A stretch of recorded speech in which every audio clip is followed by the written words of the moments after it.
नमस्कार, मैं हूं विकास और आप सभी का बहुत बहुत स्वागत है हमारी इस खास पेशकश में। आज हमारे साथ एक ऐसी पाठशाला के प्रिंसिपल मौजूद हैं जिनके स्टूडेंट्स को हंसने पर वो दे देते हैं जबरदस्त तरीके से पनिशमेंट। जी हाँ, एलओएल की पाठशाला के प्रिंसिपल हमारे साथ मौजूद हैं। अरशद वासी, बहुत बहुत स्वागत है सबसे पहले आपका। बहुत बहुत थैंक यू विकास। यार, प्रिंसिपल और स्कूल का सुन के मुझे डर लगने लगता है। अच्छा, ऐसा डर क्यों लगता है आपको? नहीं होता है ना, पढ़ाई जब भी सामने आती है ना तो डर लगने लगता है। स्कूल, टीचर, प्रिंसिपल तो नहीं प्रिंसिपल तो नहीं हूँ, बट क्या कहते हैं, हम लोग बस नजर रख रहे हैं इन लोगों पे, इन बदमाश लोगों पे। अरशद, कितना कितना मजा आया, क्योंकि हम लोगों ने कई बार आपको एंकर करते हुए देखे हैं कई सारे शोज। लेकिन यहाँ पर एक जिस तरीके से मैंने प्रिंसिपल की उपाधि दी है आपको, वो स्ट्रिक्टनेस भी दिखानी थी, हंसने के साथ में उन लोगों को नोटिस भी करना था। तो ये एक्सपीरियंस कैसा था अरशद? विकास, मैं बताऊं, मैं झूठ नहीं कह रहा हूं, बट मुझे इतना मजा आया इस शो में, इतना मजा आया है। क्योंकि ये लोग इतने टैलेंटेड है ना, जितने 10 लोग जो घर के अंदर है, ये सारे इतने कमाल का अपना अपने काम के अंदर इतने माहिर है। और तो मैं और बमन और मैं तो बस इतना हंस रहे थे इनके वन लाइनर्स पे, इनकी हरकतों पे। बहुत मजा किया हम लोगों ने। क्या होता था कि मैं अक्सर उस क्या कहते हैं, वो शो के मजे लेने में ना बहक जाता था और भूल जाता था कि हाँ, मुझे काम के लिए रखा गया है। तो फिर याद आता, नहीं यार ये भी देखना है। फिर अचानक पर क्या होता है कि वो शुरुआत में होता है, उसके बाद एक सबकॉन्शियसली दिमाग में बैठ जाता है कि आप मजा ले रहे हो, लेकिन जहां किसी की हल्की सी भी हंसी छूटी तो आपको उसको पकड़ना है। और हमारे साथ खैर फिलहाल क्या कहते हैं, पूरी टीम भी थी, सोल प्रोडक्शन की पूरी टीम थी, जो वो भी निगरानी रख रही थी। बहुत सारे लोग निगरानी रख रहे थे, ढेर सारे कैमरा थे। तो बच के जाना अब तो इम्पॉसिबल, किसी का भी बचना है इम्पॉसिबल। अर्शद, हम लोगों ने देखा जिन भी कंटेस्टेंट से बात की हम लोगों ने, उनका कहना यह था कि कहीं ना कहीं अंदर तो हम लोग बच जाते, अंदर जो जिस तरीके से लोग एक दूसरे को हंसाने की कोशिश कर रहे थे, लेकिन जो अरशद जी के वन लाइनर होते हैं उनसे हम लोग बच नहीं सकते थे। तो ये क्या सही कहा उन्होंने? आई मीन, चलो, बहुत बहुत शुक्रिया उन सबका। ये आई मीन वो तो चैम्प्स है इसमें, मैं फिर भी इतना वो नहीं, बट वो मजा आता है, वो निकल आता है। कभी कभी कुछ चीजें होती है ऐसे, तो हालात ऐसे होते हैं या किसी ने कुछ कह दिया तो एक निकल ही आता है वन लाइनर अपने आप। तो खैर वो मजा आता है उसमें। आई थिंक बमन भी इंजॉय करता है, कंटेस्टेंट भी इंजॉय करते हैं, हम लोग भी मजा ले रहे थे। अक्सर अरशद देखा जाता है कि जब जब बात दो एंकर की हो या दो जजेस की हो या दो मेंटोर की हो, तो दोनों का जो है वो दोनों की केमिस्ट्री पर बहुत ज्यादा डिपेंड करता है शो भी। यहाँ पर जैसे आप दोनों का नाम हम लोगों ने सुना था, हम लोगों ने कहा ये शो हिट है 100%। आपने जब बोमन का नाम सुना तो क्या क्या जहन में आया? किस तरीके की केमिस्ट्री याद आई आपको? बिल्कुल जो आपने कहा ना, मेरे कई दोस्तों ने मुझे फोन किया और बड़े खुश हुए, बोले बमन तुम होस्ट कर रहे हो, अरे बार ये तो शो हिट है। बमन और मेरा एक अजीब ही रिलेशनशिप है, बहुत ही खूबसूरत रिलेशनशिप है हमारा। बहुत पहले से हम एक दूसरे को जानते हैं, फिल्मों में आने के काफी पहले। काफी चीजें बमन की जो पहली हैं वो मेरे साथ हुई हैं। उसकी पहला प्ले उसने किया जब मैं कोरियोग्राफ कर रहा था, पहली फिल्म जब उसने किया उसमें मैं एक्ट कर रहा था। तो पहली फिल्म मैंने जो प्रोड्यूस की उसमें बमन था। तो हर चीजें इस तरह की हुई हैं। दोस्ती अच्छी है, एक हल्की सी हिस्ट्री है हमारी। प्लस पर्सनली मुझे बमन बहुत ही खूबसूरत इंसान है, मुझे बहुत पसंद है। उसमें कोई किस्म की नेगेटिविटी मुझे दिखाई नहीं देती, और वो बहुत अच्छी क्वालिटी है किसी में। तो मेरा उसके साथ तालमेल बहुत अच्छा है। अगर आप हम लोगों को साथ में देख लेंगे तो आपको ऐसा लगेगा कि ये लोग एक दूसरे से नफरत करते हैं, क्योंकि जो चीजें मैं उसको कहता हूँ और जो चीजें वो मुझे कहता है, वो कोई किसी दोस्त को शायद ना कहे। बट मेरे हिसाब से इस तरह की बातें आप उन्हीं के साथ कर सकते हैं जिनसे आपको बेहद प्यार हो, तो वही है यहाँ पे। बिल्कुल, क्योंकि बमन सर का मामला दूसरा ही था और उनका कहना भी दूसरा था कि जब वो बहुत एक्साइटेड थे और जैसे ही उन्होंने सुना कि अरशद उनके को होस्ट होंगे तो एक्साइटमेंट सब खत्म हो गया। वो चलता रहता है। वो सब हरकतें चलती रहेगी। ये सब बमन के वन लाइनर्स जी। है। अरशद, एक सवाल मैं आपसे जरूर पूछना चाहूंगा कि बहुत सारे चैलेंजेस होते हैं इस तरीके के जब शोज आते हैं तो क्योंकि कोई सोफे के पीछे भी ऐसा कंटेस्टेंट थे जो सोफे के पीछे जाके हंस लेते थे, उनको कैमरा भी पकड़ पाना उनको मुश्किल हो जाता था। तो ये चैलेंज सबसे बड़ा इसमें क्या दिखाई दिया अरशद आपको? सोफे के पीछे भी एक कंटेस्टेंट जाके हंसने की कोशिश की थी, हमने पकड़ लिया हमको। मैंने जैसे कहा ना, इतने सारे कैमरास लगे हैं और इतनी सारी आंखें हैं जो उन पे निगरानी रख रही हैं, तो बड़ा मुश्किल है बच के जाना। अगर आप मेन परफॉर्मेंस एरिया में नहीं है और आप बैक स्टेज जिसे कहते हैं उस एरिया में, वहां पर भी कैमरे हैं, तो वहां पर भी आप दिखाई देते हैं, तो बचना तो नामुमकिन है।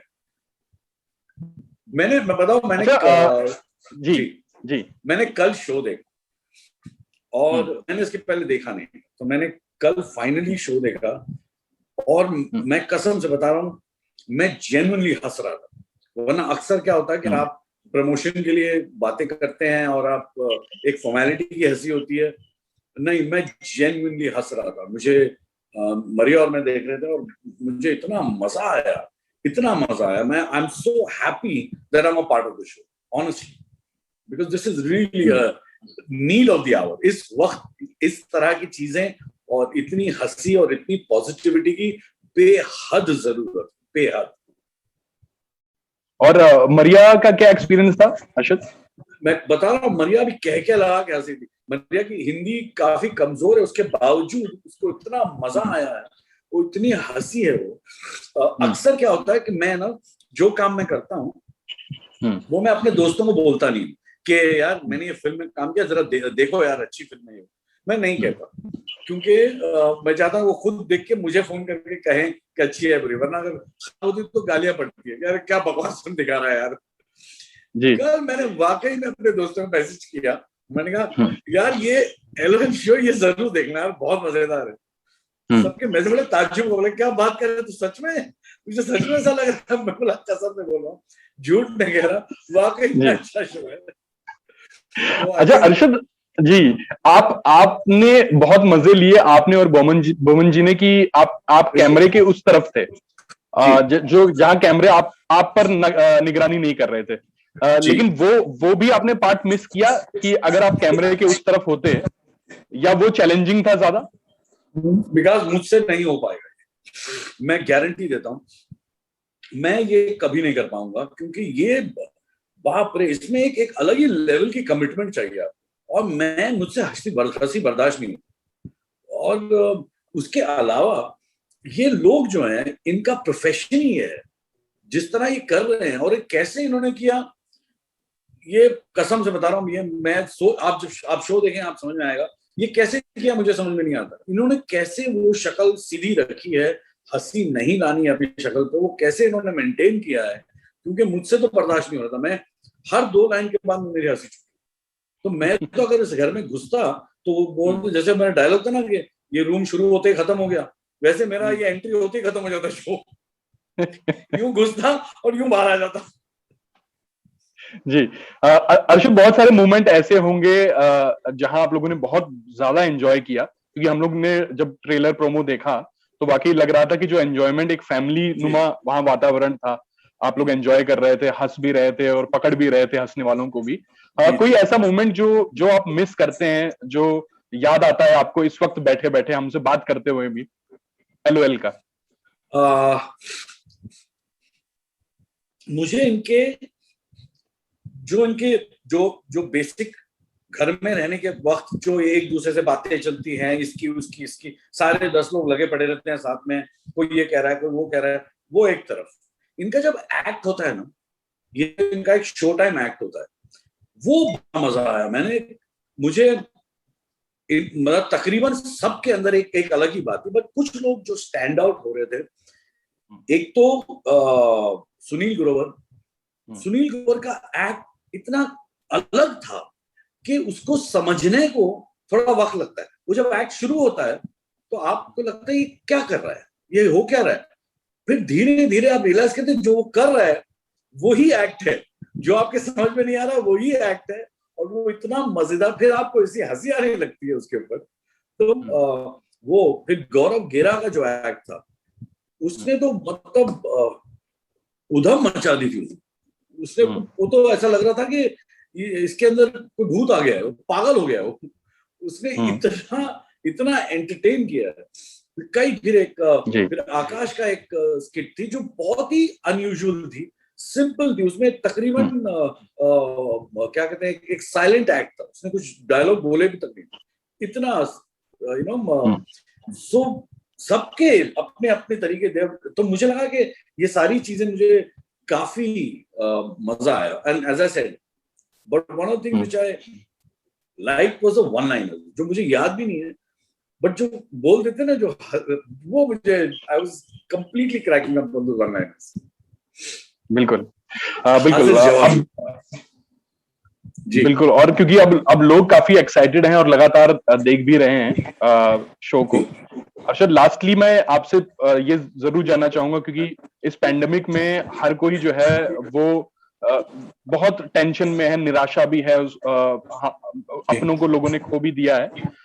लेकिन मैं ये कह सकता हूं अरशद, आपसे ये सवाल मेरा है कि इसको देखने के बाद कहीं ना कहीं एक टेंशन जो है वो एक एंटरटेनमेंट में जरूर तब्दील हो जाएगी और हंसी जरूर आएगी चेहरे पर। 100%। विकास, मैंने ना मैं एक वाक्य सुनाता हूँ मेरी पर्सनल लाइफ का। एक टाइम हुआ था कि मैं कॉमेडी कर करके परेशान हो गया था।